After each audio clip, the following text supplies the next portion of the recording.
Que los judíos vivan en fraternidad en el nuevo Estado palestino unificado. Sí, cómo no.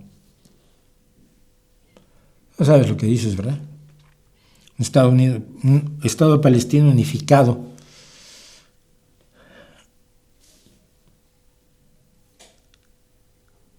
Sería la gran oportunidad para que los hermanos musulmanes, los ayatolás iraníes, Hamas, Hezbollah y todos los grupos ultra islamistas cumplieran con su obligación estipulada en sus propios documentos de aniquilar a todos los judíos del mundo. ¿No sabes que eso dice Hamas? Lee los documentos de Hamas, sí. Es Estado palestino unificado, donde judíos y palestinos van a vivir en paz. Yo creo que es muy difícil que eso llegue a ocurrir, como creo que es muy difícil que llegue a ocurrir bajo un Estado unificado bajo Netanyahu. Por eso no favorezco ninguno de los casos. Pero entérate de qué es lo que dicen los extremistas islamistas que controlan Hezbollah, Hamas, que tienen todo el apoyo de Irán y todo el apoyo de los hermanos musulmanes en Egipto, qué es lo que dicen respecto de los judíos. Si encuentras un párrafo donde dice vamos a vivir como hermanitos, me lo mandas. ¿Sí, Daniel? Entrevista entre Maduro y Diego Rosarín. ¿Por qué?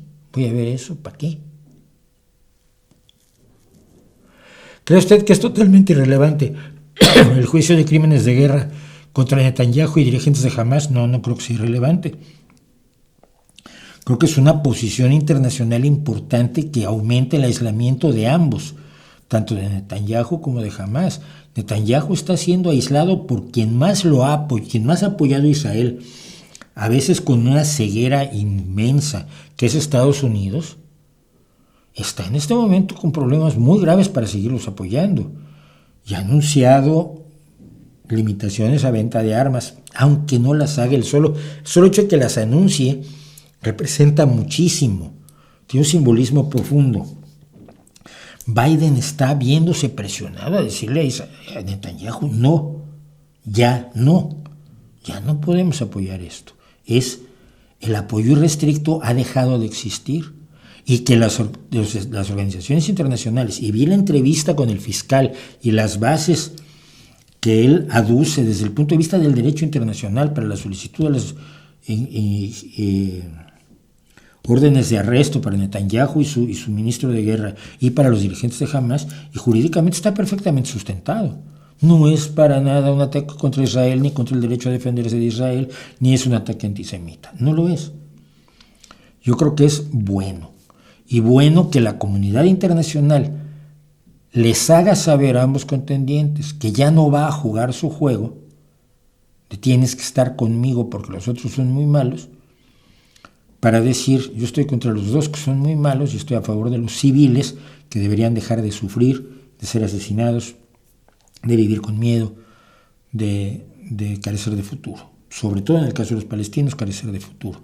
Con miedo los israelíes han vivido siempre, desde 1948. El Estado israelí se proclama, con base en la determinación de las Naciones Unidas del 47, se proclama en el 48 y al día siguiente le declaran la guerra. Y el otro día veía un mapa muy interesante de cómo ha cambiado la composición territorial de los territorios asignados por las Naciones Unidas en el 67, en el 73. Y digo, sí, cambiaron. En 48, 67, 73. Y lo que se le olvidó poner al de los mapas fue que en el 48 los árabes atacaron a Israel, que en el 67 los árabes atacaron a Israel y que en el 73 los árabes atacaron a Israel. Y luego perdieron. Oye, pues sí, también. Los israelíes están acostumbrados a vivir con miedo. ¿Qué tal que viven sin miedo?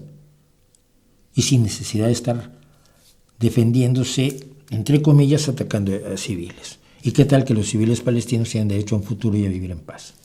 No, tampoco sea tan delirante. El Islam es incompatible con la forma occidental de vivir, igual que el cristianismo. Lo que pasa es que al cristianismo lo hemos domado y costó mucho trabajo y muchos muertos. Y el Islam tendrá que ser domado.